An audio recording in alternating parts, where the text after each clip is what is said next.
So I grew up in Sweden, and I grew up knowing 3 languages. I was born in Sweden, so obviously I knew Swedish. My parents were from Azerbaijan, which means I could speak Azeri. And I went to English preschool and grew up with like American shows and American TV shows and stuff. So English is actually like my strongest language. I started learning Spanish around 2 years ago. And in that time, I've studied a total of 150 hours or so. And that's being generous, actually. Here's how I sounded before. Hola, estoy comiendo comida. Voy a mejorar mi español.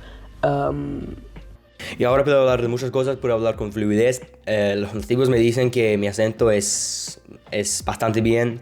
Y sí, puedo tener conversaciones, puedo hablar bien. Yo creo que puedo hablar bien y bueno, mi acento, no sé. Y si hay nativos que están viendo, pueden escribir o decir algo de mi acento, como les parece mi acento. Bueno, when I started learning Spanish, firstly, prior to even learning Spanish, I'd been studying in school because we'd done Spanish for about a year in school. And from then I hadn't really learned that much. And it wasn't until like a year into Spanish class, so when I was in 7th grade, that I started actually learning Spanish more seriously. Because I'd always been competitive, and like this guy in my class made it like a trend to learn Spanish. So I wanted to be like, okay, I wanted to be the best. And so I went on like this like journey almost to find like the best way to learn Spanish. At this point, all I knew was, okay, alphabet, Duolingo. That's like really all I knew, like of Spanish, genuinely. That's why I knew how to learn Spanish.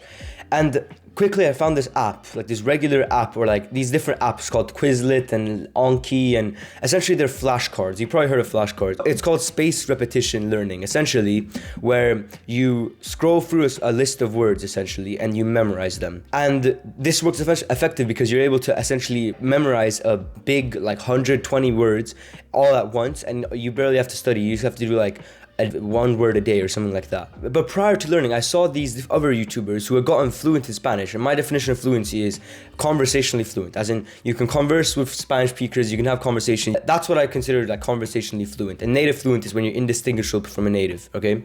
So my goal is conversational fluency. I saw people that got conversationally fluent, like this guy named Shauma. He got conversationally fluent, and he never used a single flashcard. All he did was speak. And I saw other YouTubers like Language Lords. He showed like a glance at how his method worked, where he would study using native Spanish content and he wouldn't use flashcards as much. And so I looked at all these methods and I essentially took it upon myself to try all of them. I knew that Duolingo wasn't the way. I started using an app called Language Transfer instead, which I found very effective. And so in 7th grade, beginning of 2022, when I started doing like the Duolingo stuff, and I realized Duolingo wasn't that good. So then I started doing Language Transfer, and before the summer of 2022, I had told everyone, all of my friends, okay, I'm gonna get fluent in Spanish this summer. And my goal was essentially to try all these different methods that I'd heard from all these different people. And so I tested out all the different speaking exercises, all the different like methods that I'd heard so far. And Anki was one of them. And let me tell you how that experience was. So Anki and like flashcards, it's spaced repetition, which means you're essentially scrolling through a list of words. That's what like Anki is. That's what sort of these flashcards, Quizlet apps are. That's also what we do in school and stuff. We have this like Quizlet thing, or other apps called Note or something like that. And in my experience, what I did was, when I didn't know a word or something, I would translate it using DeepL, like a translator, which I found very well. And for me to be able to remember those words that I forget, I would write them down and then I'd put them into my Anki deck. And I don't know what I call the Anki deck. Oh, if I can be able to find it, that would be so awesome.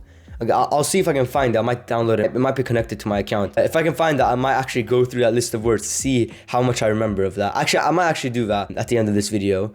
Actually, yeah, if I can find it, I'll do it. If I don't find it, then whatever. And so I made this like Anki deck, and I had like 120 words total of those words I didn't understand and I didn't know. And I would spend every day just like going through them, and eventually I got it very well. Like I knew, like, you know, in Anki they have like percentages. I had like 95% of everything, of all those words, like completely understood. But here came the issue. When I was learning these words, I didn't know how to pronounce it in a native level.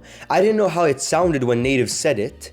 I didn't know the context in which it could be used, and I didn't know the other ways to use that. And let me give you a prime example of what I mean. There is a difference between memorizing and internalizing. When I was doing language transfer, it's essentially like this podcast sort of thing. It's like a course you take. And he was explaining concepts. And the student asked him, "Isn't this just memorization?" And he replied, "Well, no." And his reasoning essentially was that memorization is where you don't understand anything, where you just just memorize it when it just is in your brain with no conceptual idea. There's a difference between memorizing and internalizing, and he explained that what he was doing in the course was internalizing. And so after I continued using the other methods, which I eventually created into my own exercises, I called transcript training and narrate, elaborate, contemplate, two like frameworks or exercises that I hyperfixated on in the last like 3 weeks of the summer. And after then I'd gotten fluent, and the conversationally fluent. I remember I spoke with like my Spanish teacher, we were having conversations. It just sort of clicked in my brain that, okay, let's take the word presentation, okay? If you memorize the word presentation just by itself, with no internalization, with no conceptual understanding of how presentation becomes presentación in Spanish, then you've learned one word. But if you had completely understood the why, the concept behind the word presentación, then now you know presentation, but now you also know every single word in Spanish that ends with ation. So if I understood the concept of, okay, Spanish is a Latin language and English has a very deep Latin roots. Therefore, there are words that are cognates, essentially words that you can like transcribe or like change into Spanish by just having a simple rule. One of those is words that end with ation in English become acción in Spanish. So with that concept, right, I understand the why behind every single word that ends with ation. Now, I don't know every single word that ends with ation. I haven't memorized those. But because I know the why, now I have internalized this concept. So if I gave you a flashcard and you memorized presentation as presentación and implementation as implementación, now you know 2 words. But if I told you this one simple concept of, okay, words that end with ation in English become acción in Spanish, now you know about 300 words in Spanish. So on one hand, you learn 2 words, on the other hand, you learn 300 words. Now, can you recite those 300 words off the top of your brain? No. But when you hear those words, you know what they mean. So if I told you, what is cancellation in Spanish? You know how to say that. You know it's cancelación. If I told you, how do you say contemplation in Spanish? You haven't memorized that word. I don't have it in my Anki deck. I can tell you that duration in Spanish is duración. I have not memorized that. But I have internalized the concept. So that's the difference between memorizing and like internalizing. Memorizing is just knowing the what, right? It's just knowing what it is. Internalizing is when you know why it is. That's when you understand the concept behind it. That's when you understand that there's a rule there.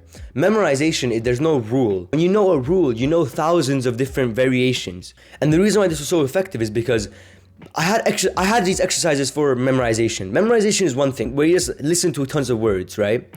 There is a way to even memorize in a better way, and that's where these other exercises came in, right? Because let's look at the issues we had with Anki, like the regular Anki.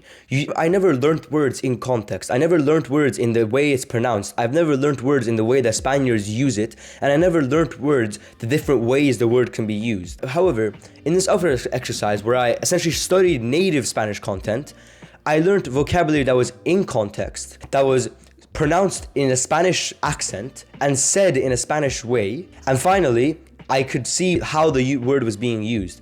Let's take the word quedar, right? If I heard quedar and if I just memorized it as to remain, then when I hear quedarse, I would be confused. But if I heard someone say, "Se está bien el fútbol," I would not know what that means. If I memorized each individual word, I would not know what that sentence meant because the context that matters.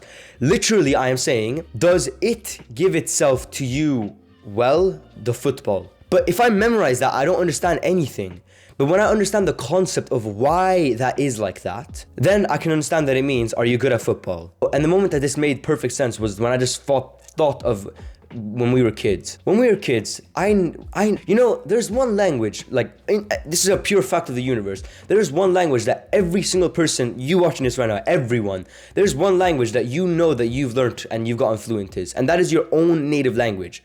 And so if we just look back at how we learned our own native language, were we on our phones scrolling through Anki decks and memorizing Anki decks? Were we on Duolingo doing the sentence structure? Were we memorizing the alphabet? No, right? How do you know what a roller coaster is if you've never gone on Anki and done it for your own thing? How do you know that? Well, by hearing natives speak it and then trying to understand it, right? And so why not learn Spanish by listening to natives and studying essentially native content? And so I did that at the end of the summer, and after that I literally got fluent. I crammed all of my study time in like a few weeks at the end of the summer, and total I probably studied for 100 hours or so in that summer.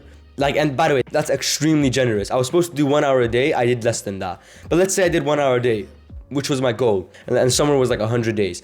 I studied 100 hours, let's say. It takes the average person 600 hours to get fluent. So how was I able to get conversationally fluent in that amount of time? And it just clicked in my brain like, okay, wait.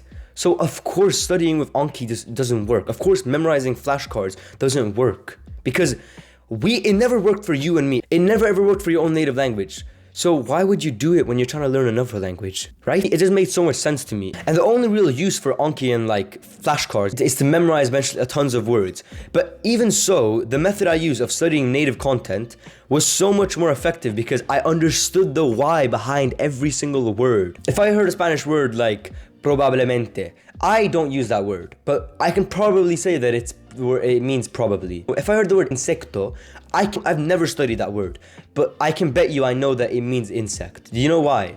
Because I understand a simple concept in Spanish, that there's Latin roots there, and that I can just put an O or an A at the end, and I know what the word is. But then it comes to some people saying that like they do get help from like memorizing words from Anki. I'll ask you a simple question. You probably, if you're watching this, you probably took Spanish in school, like when you study your secondary language. When you were, studying for a test, when you're going for your Quizlets, can you tell me every single word that you memorized there? No. However, I can tell you how to say ice cream in Chinese.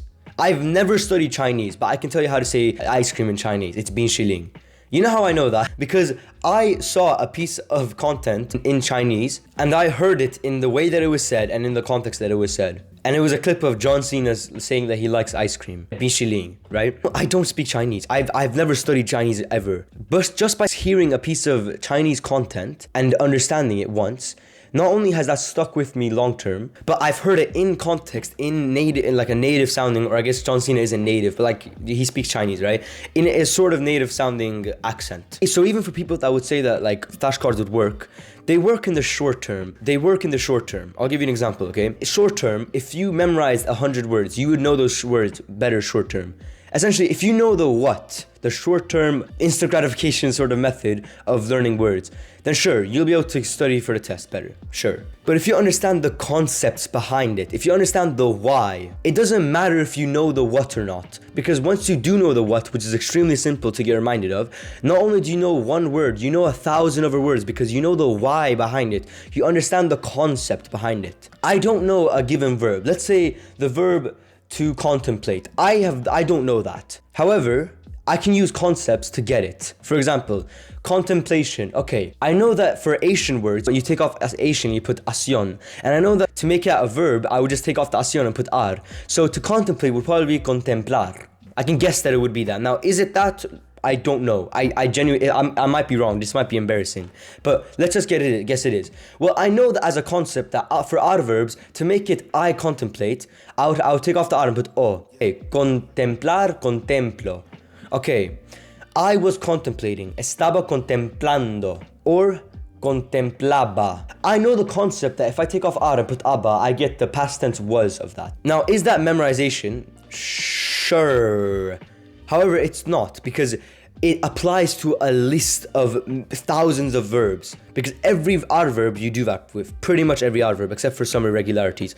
But for every regular adverb, you take off ar and put aba, you get the past tense. So the point is, because I've internalized the concept of how to get those, I now know that when I hear a word like perfume, I know that means cologne or perfume. When I hear someone put ia after a verb, I know that they're talking about they would blah blah blah the verb, even if I don't know the verb itself. If I hear someone say, let's say I didn't know what the verb hablar meant. If I heard someone say hablaría, I know that they're talking about that they would, whatever the verb is. Because I know what the ia does. Same thing, I know what the asation does. When you know the concept of why certain things happen in Spanish, then you essentially know the language. Because then I'll just know the most common words. And to get the most common words, it's as simple as watching native content. Because not only is that what we did as kids, but that's how you learn words that are in context, in native speech, in native like spoken Spanish. For example, like if I said the word esconder, I've heard people say esconder. The word escuchar, right? Like people say escuchar, and that's how native, like if you memorize the verb escuchar as to listen, you would not know that word because real Spanish isn't the same as as scrolling. Just like how when you were little, you didn't learn your real native language by scrolling on Anki, right? Because when we say you're not saying, if I said, do you know what I am saying? And if I said you're not saying, we as natives, we know what we're saying. When I tell you you're not saying, you know what I'm saying. But the guy who memorized Anki, do you know what I'm saying? When he hears you're not saying, he's not gonna know what it means because this is one of them is native spoken in context like English, and the other is Anki deck memorized word for word. That's the difference. And if you want to really speak the language and get conversationally fluent, you pretty much have to learn it the native way. And I believe that that's why my method of transcript training works very well. And that's just in my opinion why I think that I got fluent so quickly compared to everyone else.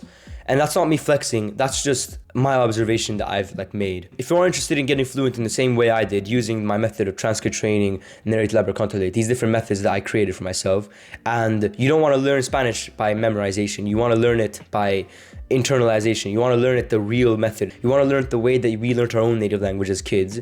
If you want to learn real Spanish like that, then you can add me on Discord and we can set up a one-to-one coaching where I'll coach you through my method. I'll also send you my personal courses. I've shut down the school community, like the school that I made of Spanish, because I'm working on creating all the courses and all the calendars, and I'm creating on all the different modules and all the lessons and stuff. I'm still working on those. Until then, I can still coach people one-to-one. I literally have one spot left of who else I can coach, because I can only handle a few clients. So if you want to learn for free, then literally add me now. And so if you're interested in that, just add me on Discord and we'll talk from there. And I hope this video helped you, bro, and stay humble. Okay, so this is actually really cool. I actually found my original vocabulary lists, and you can see it's been quite a while. This one, it's been like 800 days, it says. Okay. So as you can see, I was really good at it, but obviously I probably know the words now, but let's see. To prove. Demostrar. Let's go. I can rate it. Let's go easy. I don't know. Series. Programas de televisión. Like, whatever. Speakers. I don't know. Hablantes. Oh, okay. Subtítulos, that one's easy. I actually sort of remember that one. Una meta. No, okay, it's also una meta. Un objetivo, okay. Un mes. Un nativo. See, these are all words that I also used. Also, además. Hey, let's go, okay. Diferente. Yeah, it's good. This is funny. El recreo del verano. La pausa de verano. Okay, I mean, whatever. Both count. I don't know. Whatever. Okay. Nativo. Oh, okay, now it just practices the same ones. Okay, that's pretty cool. Random words. This is my real long list. This list was about like 100 words, I think. Yeah, 129. Ruidoso. No, fuerte. Both can work, I guess. Una calle. Yeah. I don't know, ejetar, no, expulsar, okay, sure. Al revés, okay. I don't know, un pastel, I didn't know that. Amable, or agradable, okay. To get mad, I don't know, estar enfadado, enfadarse, okay, I guess both work. Bromar is to smoke. Okay, I don't know if I will know these. Anyways, abramia, yeah. Lanzar, yeah. Okay, now I just gotta repeat that. But as you can see, this one I was also at an A, like really, really well. Here we have them. The thing is, like, this is good short-term. This is good short-term memory. But, like, long-term, this is definitely not the move. But I guess that can be said about any verb. As long as you're using it in sentences, then it's fine. But yeah, so this is just my sort of review of my old sort of list of verbs.